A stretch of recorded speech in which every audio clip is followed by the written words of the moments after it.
Hello everybody, welcome to The Alternative Voice Season 2.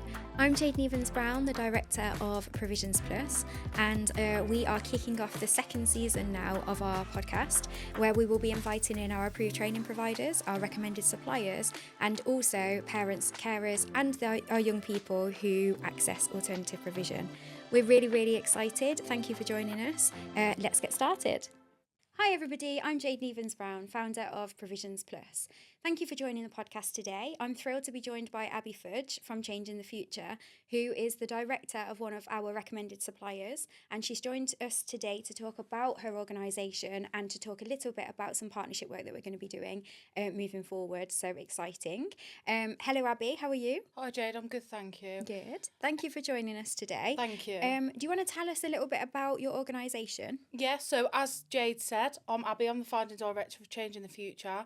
Changing the Future was set up to support individuals through their journey by raising aspirations and specialising in services that benefit them and allow them to go on to their journey and develop further.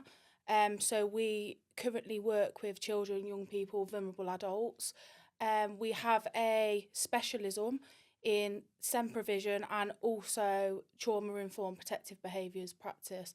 It was founded as a result of lived experience. So for me, it was about understanding what trauma is like for young people, and I developed this organisation to support children and young people that have been through trauma.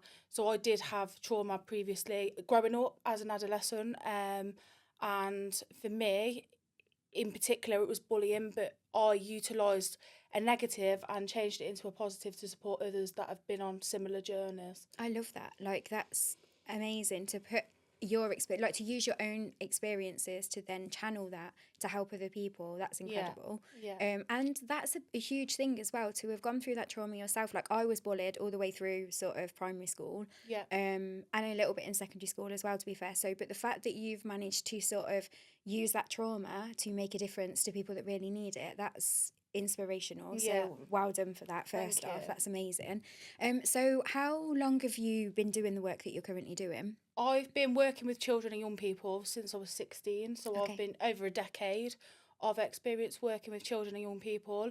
As a founding director, we've been established since 2020, so just before the pandemic hit. The month before. Great timing. Yeah, we went straight into doing some work. We had a small funding pot at that point, and we were rolling out some work, which then obviously along the way, there was a lot of barriers, and we had to improvise, we had to change things up, we had to work things out about how we're going to provide provision and support for people currently when the world was shut down and in lockdown. What really. did that look like?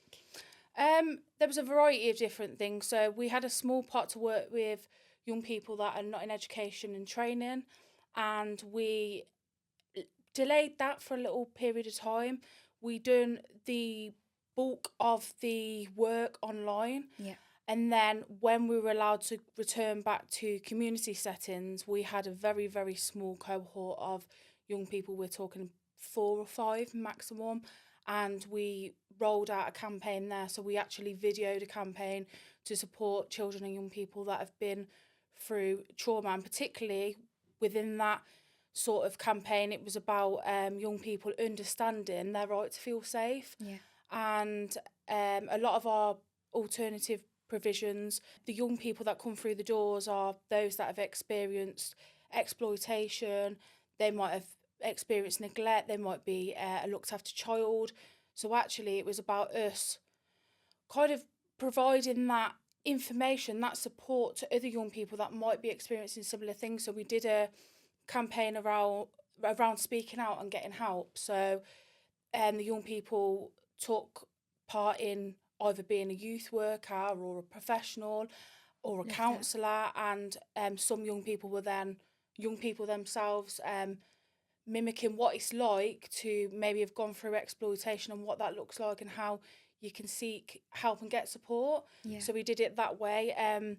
Yeah, really, it was about changing That was it up. really powerful. Yeah, a lot of it was online, but it worked and we got there. So yeah, it is like, And in those times it was about being really creative, well, always about being creative, Yeah. but you really did have to think outside the box, didn't you? Definitely. Especially with you not long sort of setting up as well. Yeah. Crazy. So you have developed a whole sort of framework that underpins everything that you do with the therapeutic approaches, haven't Yeah. you? And the protective behaviors. Could you talk to us a little bit about that and what that looks like? Yeah. How was it, like, how did it even become a thing? Yeah. So, firstly, I done some training in, I think it was 2017-18 now, around protective behaviours and understanding your right to feel safe, essentially. And it was this that really kind of mapped my own path. Because, like I say, when you experience a particular trauma, it's not a I've done this now, it's been and gone, and you never kind of are impacted by that again. It resurfaces and it comes back. And although I have been supporting children and young people since I was 16, I still probably wasn't in that transitional phase of actually really understanding my own trauma. What the protective behaviours model allowed me to do was understand my own trauma when I did the training, and then I went through that myself. It was a period of kind of like understanding myself, what I'd experienced. Did you find that, how did you find that? Was it painful or healing? It was healing. It allowed me to really understand my trauma from a completely different lens. And this, I think, is essentially what created that positive mindset in actually supporting others that have been through similar. I can now easily speak about my story, so it's not painful, it doesn't hurt. What a good place to get Yeah. to know that you've actually sort of worked through that trauma to be in that position where you can. But you must have, to be able to, like I say, channel that trauma to then help other people. You must be at a place where you're okay with thinking about it and talking Yeah, about yeah, it. and it's not, like I say, you can be impacted by it, and it doesn't mean that just because I've been through this process that something doesn't impact me or affect course, me yeah. later down the line. But there's strategies and there's toolkits and there's support, especially with what I'm talking about around protective behaviours that enable us to feel safe and actually work with them feelings, and that's okay. That it's Yeah. okay to feel them feelings. So yeah, I did that training, and it allowed me to support. Well, it supported my own trauma journey, but it also allowed me to start paving the way with protective behaviours in settings. So at the time, I was working in alternative provision, and that allowed me to embed them strategies day in, day out, because it was something within that organisation where it was lived, breathed, and slept. We literally did it every single day. So I was able to practically utilise them tools within the organisation. I was also supporting at another youth organisation. So again, I was able to support them with developing their protective behaviours and utilising some of the strategies in there.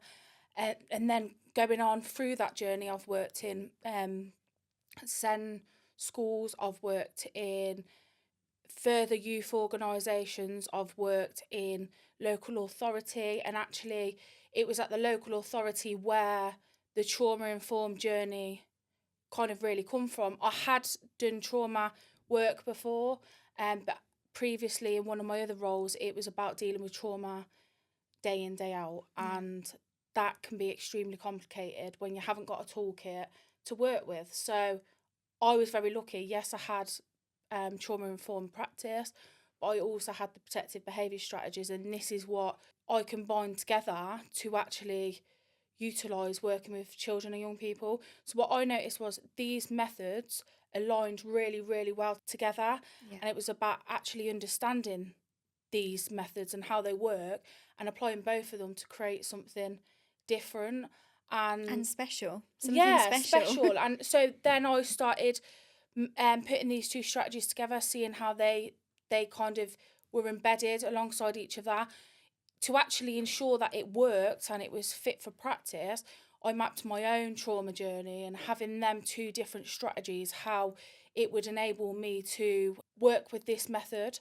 Yeah. And it worked. I got it, and there was pivotal things within that model that were key in my own journey, and actually, you know, bringing them both together, it was remarkable. So I did that on paper, but also then in practice, I've then worked with other young people where I've utilised both of these strategies. And, you know, I speak of a particular young person where they kind of gave me challenge day in, day out when I went to see them. Yeah. And they were really, really impacted by a lot of trauma and SEND needs that were going on. But I was the only person in that time that actually understood more than just the behaviours, because every other professional was just seeing the behaviour, the surface behaviour. What I was seeing was the thoughts and the feelings that were going on underneath. Yeah. Because obviously as professionals, a lot of professionals will just look at that surface behaviour, whereas people within alternative provision, they have to look a lot further, because if you're working with a child that's in alternative provision, there's often a reason for them being in alternative provision in the first place. Yeah, and it is about overcoming those barriers, because you've got the time to do that more in AP. Looking at how you can work with that young person to figure out what is wrong, if there is something wrong, and then obviously looking at ways to move forwards and helping them navigate their way through that as well. So you've spoken about AP. You've mentioned AP a few times because you obviously have worked within alternative provision. And now, in fairness, some of the programs that you're currently delivering as well, could be classed as alternative provision as well. Definitely. So you've also seen it from like other aspects. So you've seen it from youth work that you've done. You've seen it from the local authority point of view as well, haven't you? And what are your thoughts? But also on a personal level, you've seen like AP being used. What are your thoughts around alternative provision? I think it's great. I think it allows children and young people the opportunity to explore something different to just mainstream lessons, because working within a variety of different settings, I've seen it, and I've, you know, mentored in different schools and stuff like that, and I've seen where lessons don't work. Just your normal mainstream lessons don't work for children and young people. And actually having an alternative pathway allows them to explore something that they might enjoy. So there's a lot of like young people that I've worked with where they might not necessarily be academic, where they can do loads of exams and they're really, really dedicated to doing exams. It's about them being out of the classroom. They don't want to be in the classroom, and actually the practical, more hands-on strategies work with them young people. So I've had young people where they've gone into bricklaying and they've, you know, showed me how they've, you know, just tiled the other week a whole wall, and, you know, it was remarkable. This young person we're only talking year 10, so actually having them different strategies allows them young people to feel like they've achieved something, because it doesn't work for everyone. And that's from a professional perspective. But from a personal note, I've experienced alternative provision in a slightly different way with one of my younger siblings, and actually if it weren't for alternative provision, again, very similar to the professional perspective, that actually, you know, the classroom doesn't work for everyone, and being able to work on a one-to-one with a child, or, you know, they might have experienced difficulties with, you know, different subjects. It's about being flexible and changing that up for a young person. And like I say, you know, from a professional perspective, I've seen, you know, them changing it to be more practical, hands-on, to doing, you know, maths and English around a particular interest, what they enjoy, what they don't enjoy, and really kind of encapsulating them. If they don't, then, you know, these are the young people that are not going into classrooms. They're, you know, walking around the corridors because they just don't understand it. Because they can't cope in that environment a lot of the time, and they just need something that's tailored to their needs or meeting their needs, where if that's not happening in school, then they're not going to just sit in line and do what they're told, are they? So yeah, it's definitely about having other routes, other options that can capture that tailored provision that they need. Okay, so it's really exciting, isn't it? So we have obviously known each other for a couple of years now, and it just became, so when I launched Provisions Plus, we obviously connected. We've been talking throughout that time, and you are obviously one of our recommended suppliers, so you've been to some of our events, and And with like the plan for this year, so Provisions Plus we have a training series already, which is AP specific, and our plan this year is to grow that and is to make sure that we can basically have partnerships with organisations that are specialised within certain focus topics so that we can create more training programs that can go into our training series. That was a lot, wasn't it? Yeah. And you are one of the organisations that we're partnering with. Yeah. So we are going to be looking at a number of different programs, aren't we, that will be a part of that Yeah. training series. But the really, really, really exciting part is that we are going to be kickstarting that with the protective behaviours work that you do. So do you want to talk to us a little bit about the 2 programs for protective behaviours that we're going to be offering, Yeah. what that looks like, who it will appeal to, and just why it's a good thing for anybody within the network to have, Yeah. really? Okay, so that's absolutely fine. So we're going to be offering 2 different programs. The first one is an introduction to protective behaviours. So this one is not an accredited course, but it gives them practical strategies to actually be able to have conversations with children and young people, with vulnerable adults, about protective behaviours and what that looks like. So to be honest, the most important part of the protective behaviours process is the 2 themes and the 7 strategies. And this is where we talk about our right to feel safe and speak about anything, regardless of whether it's awful or small. And then we have 7 strategies that sit under that. Okay. And it's a toolkit that allows us to have conversations around safety and enable individuals to understand their right to feel safe. So that's the first programme, and that is essentially a whistle-stop tour to protective behaviours and what that looks like. And that would be over 3 sessions that is ran. And then we have the accredited qualification for protective behaviours. So that is the foundation level protective behaviours training, where we go a little bit deeper. So again, we're doing all of the strategies, the fundamentals around protective behaviours. So the 2 themes, the 7 strategies, and understanding what safety feels like for others. But we also have the practical element to that. So that is run over 6 sessions. And what the practical elements do is allow you to apply what you've learned within the training into practice. So Okay.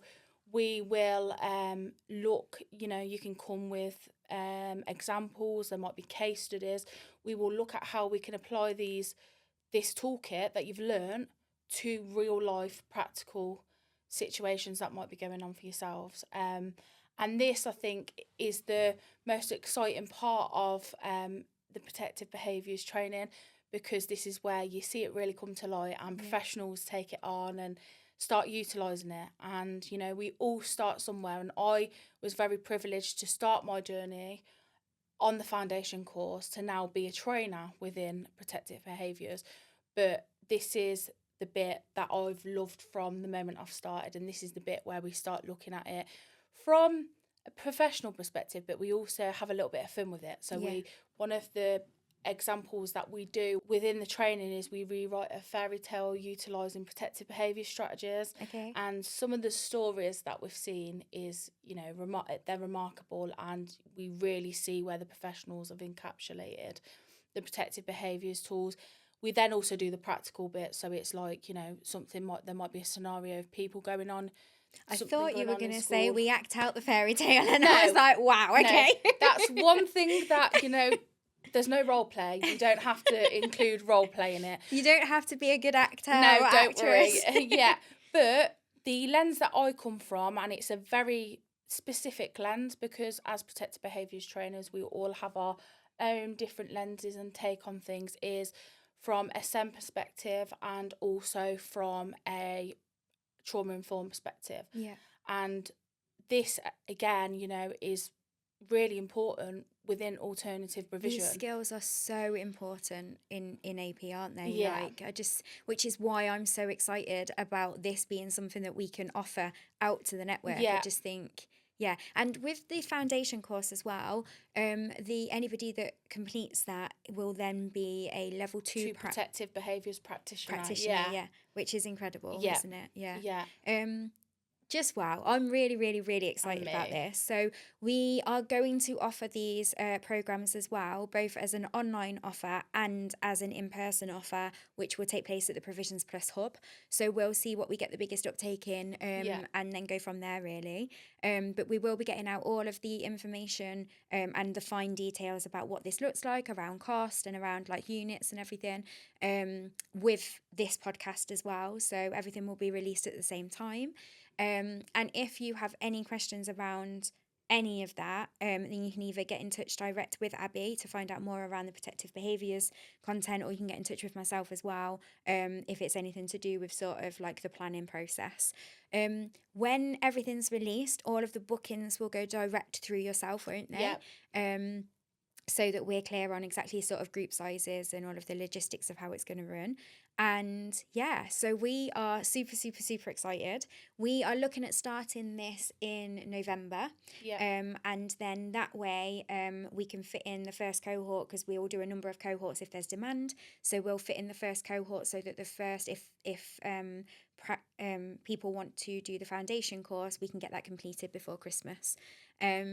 What a nice way to start the new year if you've just completed that course as well, to start as a level 2 practitioner in the new year. And it is, and it's really, really useful in any setting, to be honest. Like, I've utilised it in so many different settings, but as a professional you still constantly learn new things. Yeah, of course. Yeah. So it's nice, because although I'm a trainer in protective behaviours and I've been doing it for a number of years, it doesn't mean that tomorrow I'm not going to go out and learn something completely different. Yeah.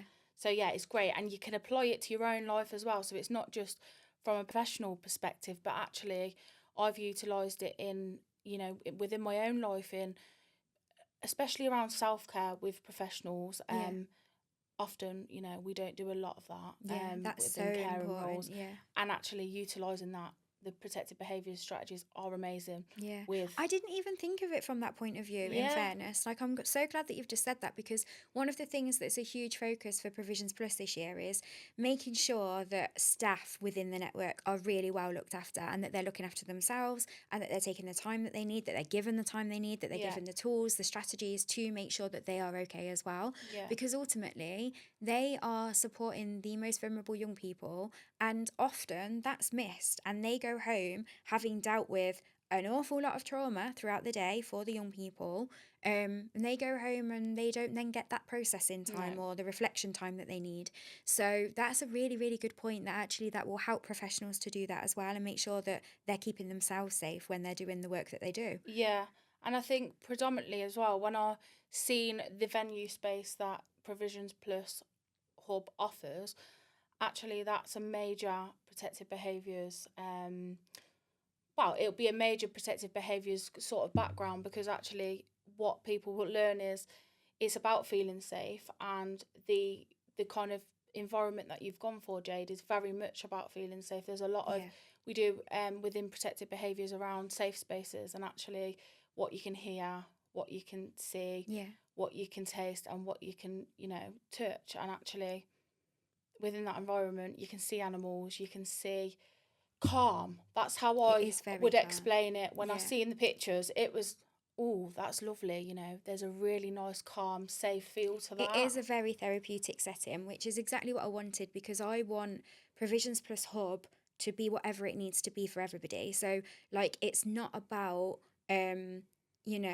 just being a space. It's about being a space that can be building a community around families, building a community with the staff that are working in AP. And like, if staff within any of our services want to bring the young people to that setting as well, then it's there for that. It's about just being there as a calm space for everybody that wants to be a part of it. So I love that that's feeding in so nicely to the courses that you're going to be offering through the network as well. Yeah, it's lovely. It's a lovely space. Yeah, exciting times definitely ahead. Definitely. While I've got you here as well, I think there's a huge initiative coming up that you are very, very heavily involved in around feeling safe with the protective behaviours. Can you talk to us about it? Because Provisions Plus 100% are supporting this and want to do everything that we can to be a part of it and push it out through the network. So can you talk to us about what it is that you're doing and how you're doing it? Yeah, so World Feeling Safe Day, as a consortium with protective behaviours,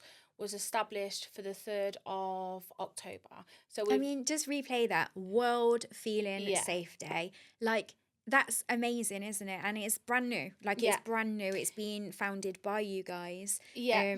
Because everybody deserves to feel safe.